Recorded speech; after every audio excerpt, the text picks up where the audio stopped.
નમસ્કાર વિદ્યાર્થી મિત્રો. તો આજે આપણે આગળના ઉદાહરણ એટલે કે ઉદાહરણ 2.8થી આપણે શરૂઆત કરીએ છીએ. 2.7 સુધી ગઈકાલે આપણે જોઈ લીધું. અમુક વિદ્યાર્થીઓના એવા મેસેજ છે કે એ ઉદાહરણમાં ખ્યાલ નથી આવતો, તો આજે આપણે હવે જે ઉદાહરણ કરીએ છીએ એની અંદર ડેટા મેં લખી કાઢ્યા છે, કારણ કે પહેલાંમાં વચ્ચે ટેક્સ્ટબુક યુઝ થતી એટલે મે બી તમને થોડોક ડાઉટ રહે, એટલે હવે આપણે ડેટા પહેલાંથી લખી કાઢ્યા છે. તો ઉદાહરણ નંબર 2.8 તમે ટેક્સ્ટબુક લઈને બેસજો સાથે, તો તમને ડેટાનો ખ્યાલ આવશે. તો એની અંદર બે ટેમ્પરેચરના મૂલ્યો આપી દીધા છે, T1 અને T2, 20 + 0.5 અને 50 + 0.5. તમારે શોધવાનું છે તાપમાનનો તફાવત એટલે કે T1 - T2 અને તાપમાનમાં ઉદ્ભવતી ત્રુટિ બરાબર ખાલી જગ્યા. બરાબર, તો આપણે શરૂઆત કરીએ છીએ તાપમાનનો તફાવત શોધવાનો. ખ્યાલ આવ્યો? એટલે આપણે અહીંયા લખી કાઢીએ છીએ T બરાબર T1 - T2 લો, કાં તો T2 - T1 લો, જે મોટું હોય એ પહેલાં લઈ લો, T2 - T1. ઇનશોર્ટ આપણે ધન તફાવત લાવવાનો છે. બરાબર, T2ની કિંમત મૂકો. સૌ પ્રથમ આવી રીતના જો આપેલું હોય તો એના ડેટા લખતા જોઈ લઈએ આપણે. તો જુઓ ડેટામાં શું લખવાનું, તો આ પહેલું જે 20 છે એને કહીશું આપણે T1 આપેલા છે 20 ડિગ્રી સેલ્સિયસ.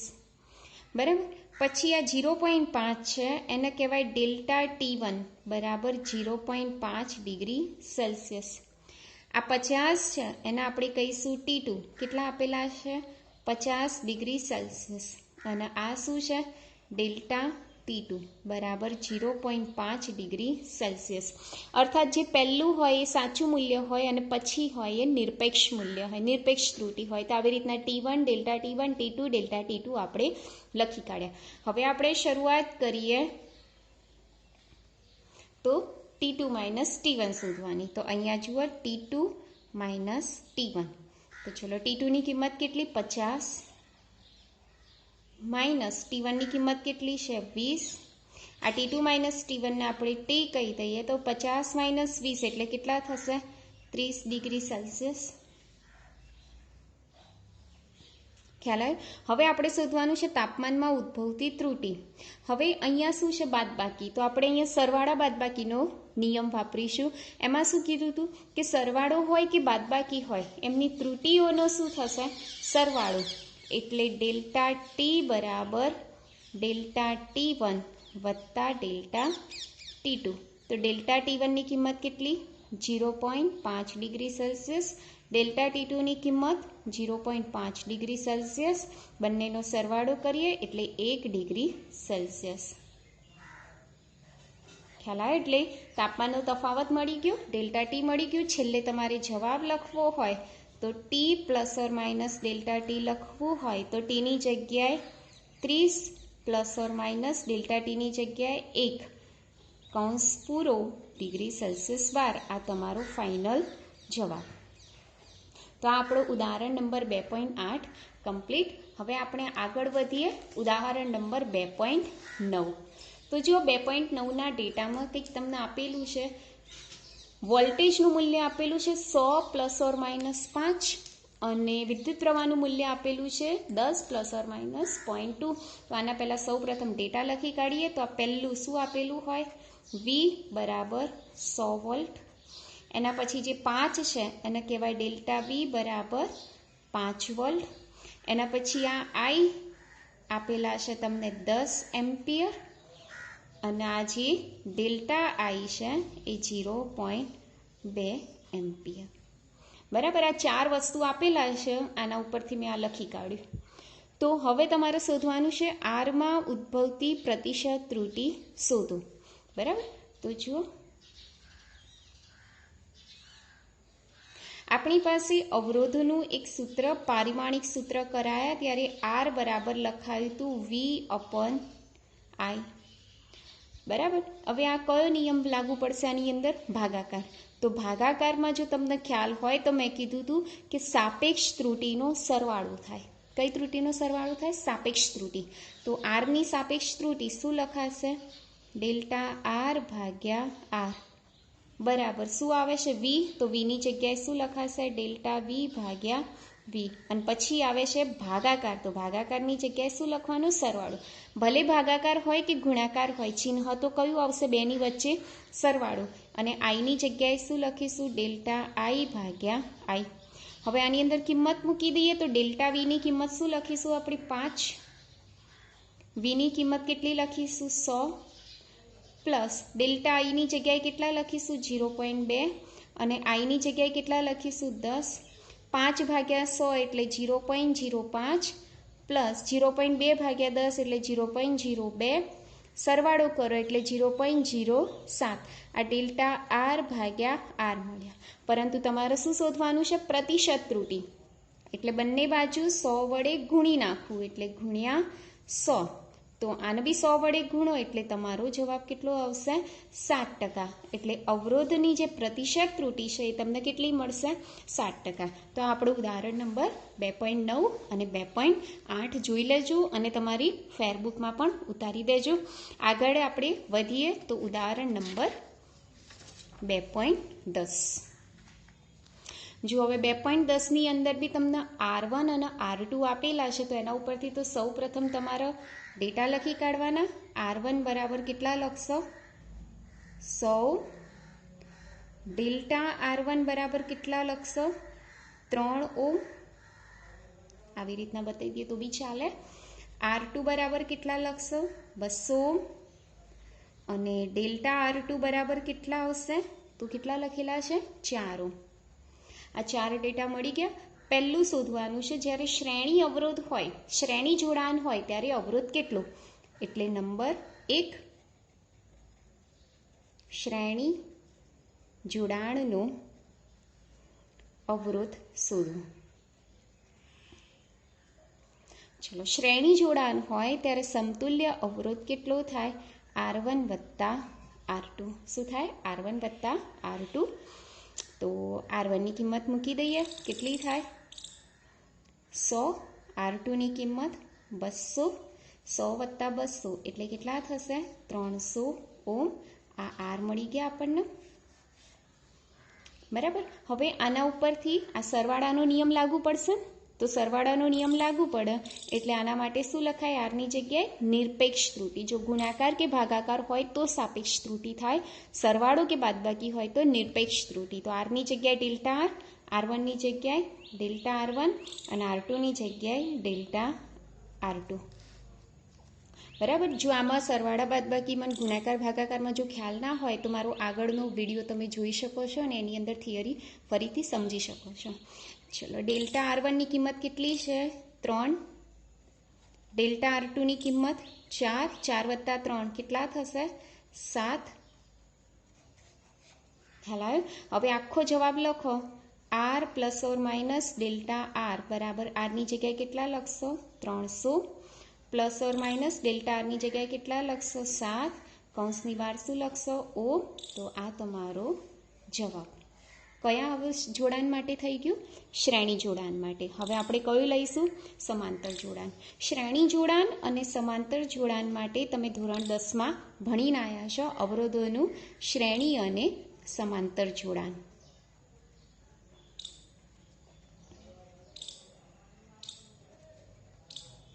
ચલો, બે અવરોધો એકબીજાને સમાંતર જોડેલા હોય ત્યારે સૂત્ર કયું આવે? તો 1/r. પણ અહીંયા ઓલરેડી આપણે r વાપરી દીધો છે એટલે r ડેશ લઈશું. બરાબર 1/r1 વત્તા 1/r2. ચલો, હવે આની અંદર કિંમતો મૂકી દો. તો r ડેશ શોધવાના છે તમારે. R1ની જગ્યાએ કેટલા લખશો? 100. R2ની જગ્યાએ કેટલા લખશો? 200. હવે લસા લેતા આવડે તો ચોકડી ગુણાકાર કરવાનો. 200 વત્તા 100 ભાગ્યા 200 ગુણ્યા 100. બરાબર. ઉપર સરવાળો થાય અને નીચે શું થાય? ગુણાકાર થાય. હવે આગળ જુઓ. 100 વત્તા 200 એટલે 300 ભાગ્યા 200 ગુણ્યા 100 એટલે 20,000. 1/r dash. ઉપર નીચે બે શૂન્ય કેન્સલ થઈ જશે તો 3 ભાગ્યા 200. હવે આ તો 1/r ડેશ મળ્યું. આનું વ્યસ્ત કરી દઈએ તો r ડેશ બરાબર શું મળશે? 200 ભાગ્યા 3. બરાબર, એટલે આર ડેશ મળી ગયું. જેમ આપણે આના માટે આર શોધ્યો, ડેલ્ટા આર શોધ્યો, એવી રીતના આના માટે આર ડેશ શોધ્યા. અને હવે શું શોધશું આપણે? Delta r dash. બરાબર, હવે અહીંયા જુઓ થોડુંક અલગ આવે છે. તમને સેજ સ્ટેપ શીખવાડું. ખરેખર આનું વિકલન હોય છે, પણ વિકલન આપણે ભણીશું ચેપ્ટર નંબર 3માં. તો અત્યારે ખાલી તમે થોડુંક સમજી લો, ડિટેલમાં આપણે ચેપ્ટર 3માં સમજીશું. ચલો, 1/r ડેશ છે, આર ડેશ ઉપર આવે એટલે -1 થાય. r1 બી ઉપર આવે એટલે r1 ની -1 થાય. અને r2 બી ઉપર આવે એટલે r2 ની -1 આવે. હવે આનું વિકલન લેવાનું એટલે -1 આગળ આવે, ઘાતમાં 1નો ઘટાડો થાય અને જોડે ડેલ્ટા r1 મુકાય. આ વસ્તુ ખાસ સમજી લો, ડિટેલમાં આપણે ચેપ્ટર 3માં જોઈશું. અત્યારે ખાલી જોઈ લો. ચલો, એવી રીતના આની અંદર બી -1 આગળ આવશે. ચલો, r1 ની કેટલી ઘાત થશે? -1 અને જોડે delta r1, sorry r dash. અહીંયા આર ડેશ છે અને અહીંયા r1 છે, ખાસ ખ્યાલ રાખજો.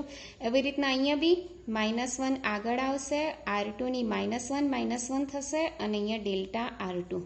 બરાબર, આટલું ખાસ જો, સહેજ મિસ્ટેક છે. અહીંયા આર ડેશ છે અને અહીંયા r1 છે. ચલો, હવે અહીંયા માઇનસ એમના એમ રહેશે. આર ડેશની કેટલી થશે? -2 ડેલ્ટા આર ડેશ. ચલો, અહીંયા માઇનસ r1 ની કેટલી થશે? -2 ડેલ્ટા r1 ઓછા, અહીં માઇનસ છે અને અહીંયા r2 ની -2 ડેલ્ટા r2. ખ્યાલ આવે? હવે ત્રણેયમાંથી માઇનસ કેન્સલ થઈ જશે અને જે r1 ની -2 છે એ છેદમાં આવી જશે. એટલે અહીંયા શું રહેશે? ડેલ્ટા આર ડેશ ભાગ્યા આર ડેશનો વર્ગ બરાબર ડેલ્ટા r1 ભાગ્યા r1નો વર્ગ વત્તા ડેલ્ટા r2 ભાગ્યા r2નો વર્ગ. ખ્યાલ આવ્યો દરેકનો? એવું હોય તો રિપીટ કરજો. આ વિડીયોને ફરીથી જોજો, પોઝ કરી આગળ વધારી અને ફરીથી જોજો તો તમને ખ્યાલ આવશે. આ એમ વારંવાર જોશો તો તમને આ આવડી જશે. હવે આની અંદર શું કરશું? આપણે ડેલ્ટા આર ડેશ શોધવાના છે, એટલે આનો સૂત્રનો કરતા બનાવી દઈશ. તો આર ડેશનો વર્ગ ઉપર જશે. અહીંયા શું છે? ડેલ્ટા r1 ભાગ્યા r1નો વર્ગ વત્તા ડેલ્ટા r2 ભાગ્યા r2નો વર્ગ. આની અંદર કિંમતો મૂકી દેવાની બધી. કઈ કઈ કિંમતો મૂકશો? તો આર ડેશની કિંમત કેટલી મળી આપણને? અહીંયા 200/3. બરાબર, ડેલ્ટા r1 ની કિંમત આપણને આગળ આપેલી છે, જુઓ 3 ઓહ્મ. પછી r1 ની કિંમત કેટલી છે? 100. પછી ડેલ્ટા r2 ની કિંમત કેટલી છે? 4 ઓહ્મ. અને r2 ની કિંમત કેટલી છે? 200. આ બધી કિંમત આ સૂત્રમાં મૂકી દો.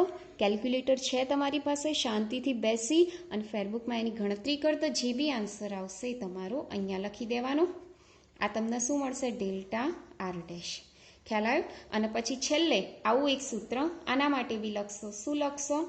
આર ડેશ વત્તા ડેલ્ટા આર ડેશ બરાબર ખાલી જગ્યા. તો આ તમારો બી આન્સર પણ પૂરો. બરાબર, એવું ના ખબર પડે તો આ વિડીયોને ફરીથી રિપીટ કરીને જોજો, એટલે તમને ખાસ ખ્યાલ આવશે. આ દાખલો ચોપડીમાં જોશો, ડાયરેક્ટ આ સૂત્ર આપી દીધું છે, એટલે તમે જોઈ લેજો આ સૂત્ર. બરાબર, એટલે આ રીતે આપણે ઉદાહરણ નંબર 2.10 પૂરું કર્યું. હવે આગળ ઉદાહરણ લઈએ, ઉદાહરણ નંબર 2.11. જો હવે 2.11 આવું એક સૂત્ર તમને આપી દીધું છે. z બરાબર a ની 4 ઘાત, b ની 1/3 ભાગ્યા c d ની 3/3. તો ઝેડમાં સાપેક્ષ ત્રુટિ તમારે શોધવાની છે. તો જુઓ, આ ત્રુટિઓનું સંયોજન કહેવાય. તો જેમાં ભાગાકાર આવે છે, એટલે ભાગાકાર હોય એટલે મેં તમને કીધું હતું કે એમની શું લેવાની? સાપેક્ષ ત્રુટિ. તો ઝેડની જગ્યાએ કેટલા લઈશું આપણે? ડેલ્ટા ઝેડ ભાગ્યા ઝેડ બરાબર. હવે ઘાત હોય તો ઘાત ક્યાં આવી જાય? આગળ આવી જાય, એટલે 4 આગળ આવશે. એની જગ્યાએ શું લખીશું? ડેલ્ટા એ ભાગ્યા એ. પછી ગુણાકાર છે, ગુણાકારનું શું થઈ જાય? સરવાળો. 1/3 આગળ આવશે. આ જે બી છે, બીની જગ્યાની સાપેક્ષ ત્રુટિ ડેલ્ટા બી ભાગ્યા બી. પછી શું આવે છે? ભાગાકાર. તો ભાગાકારની જગ્યાએ સરવાળો. પછી શું આવે છે? સી. તો ડેલ્ટા સી ભાગ્યા સી. પછી ગુણાકાર એટલે અહીં વત્તાકાર આવશે, 3/2 આગળ આવી જશે, ડેલ્ટા ડી ભાગ્યા ડી. તો આ તમારો જવાબ છે.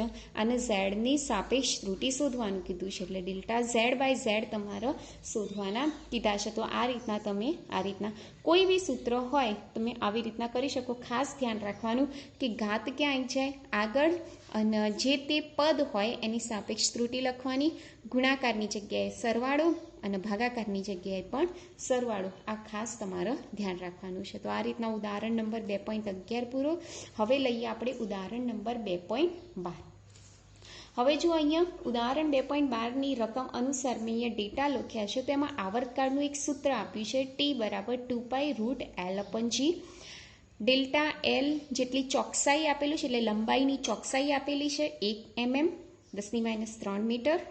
લંબાઈ આપેલી છે 20 સેન્ટીમીટર. સેન્ટીમીટરનું રૂપાંતર કરીએ તો 20 × 10⁻² મીટર, એટલે 2 × 10⁻1 મીટર. કારણ કે આ 10⁻1 કહેવાય, આને આપી દઉં એટલે -2 અને +1 એટલે -1 થઈ જાય. સમયનું વિભેદન આપેલું છે, એટલે ડેલ્ટા ટી આપેલું છે 1 સેકન્ડ. દોલનોની સંખ્યા આપેલી છે n બરાબર 100 અને સમય આપેલો છે 90 સેકન્ડ. તમારે શોધવાનું છે જીમાં ઉદ્ભવતી પ્રતિશત ત્રુટિ, એટલે કે ડેલ્ટા જી ભાગ્યા જી ગુણ્યા 100% બરાબર ખાલી જગ્યા તમારે શોધવાનું છે. એટલે જીમાં ઉદ્ભવતી પ્રતિશત ત્રુટિ આપણે શોધવાની છે. તો સૌ પ્રથમ અહીંયા હું તમને સહેજ જણાવી દઉં કે આવર્તકાળની વ્યાખ્યા ખ્યાલ હોય તો એવું કહેવાય છે કે એક દોલન પૂર્ણ થતાં લાગતા સમયગાળાને આપણે શું કહીએ છીએ? આવર્તકાળ. અહીંયા લખું છું, એક દોલન પૂર્ણ થતાં લાગતા સમયને આપણે શું કહીએ છીએ? આવર્તકાળ. અને આવર્તકાળનો સિમ્બોલ અહીંયા વાપરીશું કેપિટલ ટી. ચલો, એક દોલન પૂર્ણ થતાં લાગતા સમયને કેપિટલ ટી કહેવાય. તો n દોલન પૂર્ણ થતાં લાગતા સમયને ખાલી જગ્યા કહેવાય. બરાબર? એટલે આપણે ક્વેશ્ચન માર્ક લખી દઈએ તો બી ક્વેશ્ચન માર્ક લખ્યું તો આના માટે લખાય ટી બરાબર NT. બરાબર? ટી એટલે કુલ સમય, n એટલે દોલનોની સંખ્યા અને કેપિટલ ટી એટલે સાપેક્ષ ત્રુટિ એટલે આવર્તકાળ. હવે આ ગુણાકારનો સંબંધ છે. ગુણાકારનો સંબંધ હોય એટલે આપણે સાપેક્ષ ત્રુટિ વાપરવાની. તો ત્રુટિ સ્વરૂપે લખતા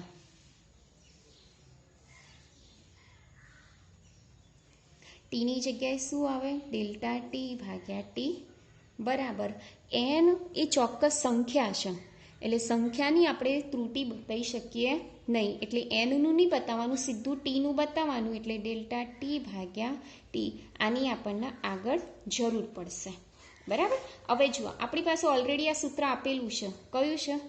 ટી બરાબર 2π √L/g. હવે આપણે જી માટે શોધવાનું છે, એટલે જીના સૂત્રનો કર્તા બનાવવો પડશે.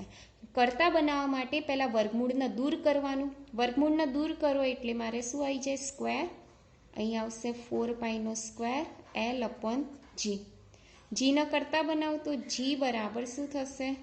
4π² L/t². હવે સાપેક્ષ ત્રુટિ લખીએ. ગુણાકાર ભાગાકાર આવી ગયો ને એટલે સાપેક્ષ ત્રુટિ આવે. જીની જગ્યાએ શું લખશું? ડેલ્ટા જી ભાગ્યા જી. 4π² છે એ ફરીથી ચોક્કસ સંખ્યા, અને ચોક્કસ સંખ્યાને કોઈ ત્રુટિ હોય નહીં એટલે સીધું શું લઈ લેવાનું? L. L માટે આપણે શું લઈશું? ડેલ્ટા L ભાગ્યા L. ચલો, પછી ભાગાકાર આવે છે, ભાગાકારની જગ્યાએ સરવાળો થઈ જશે. ટીનો વર્ગ છે એટલે વર્ગ આગળ આવશે અને અહીંયા શું આવી જશે? ડેલ્ટા ટી ભાગ્યા ટી. હવે આની અંદર બધી કિંમત મૂકી દો. ડેલ્ટા એલની કિંમત મૂકો, કેટલી છે? 10⁻³ એલની કિંમત મૂકો, કેટલી છે? 2 × 10⁻1 વત્તા 2. ડેલ્ટા ટી ભાગ્યા ટીની જગ્યાએ આપણે શું લખીશું? ડેલ્ટા સ્મોલ ટી ભાગ્યા સ્મોલ ટી. આ છે ને સમીકરણ, એ સમીકરણ ઉપરથી આપણે આ કિંમત મૂકી. ચલો, 10⁻1 ઉપર આવો એટલે કેટલા થઈ જાય? 10⁻2 ભાગ્યા 2 વત્તા 2. ડેલ્ટા ટીની કિંમત મૂકીએ, કેટલી છે? 1. ટીની કિંમત મૂકી દઈએ, કેટલી છે? 90 બરાબર. એટલે 10⁻2 એટલે 0.01 ભાગ્યા 2 વત્તા 2નો છેદ ઉડી જાય 1/45. હવે તમારી પાસે કેલ્ક્યુલેટર છે, તમે આરામથી આનો ભાગાકાર પછી બંનેનો સરવાળો કરો એટલે તમને ડેલ્ટા જી ભાગ્યા જી મળી જશે. બરાબર. અને પછી એ જે બી મળ્યું એને 100 વડે ગુણી દેવાનું એટલે તમને ડેલ્ટા જી ભાગ્યા જી ગુણ્યા 100 જે બી આન્સર આવશે તમારો શેમાં આવશે? ટકામાં આવશે. એટલે આ તમારો આન્સર.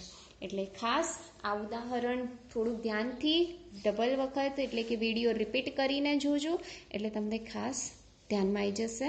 તો આ રીતના આપણે આજના ઉદાહરણ 12 સુધી પૂરા થયા. બાકીના ઉદાહરણ નેક્સ્ટ લેક્ચરમાં. Thank you.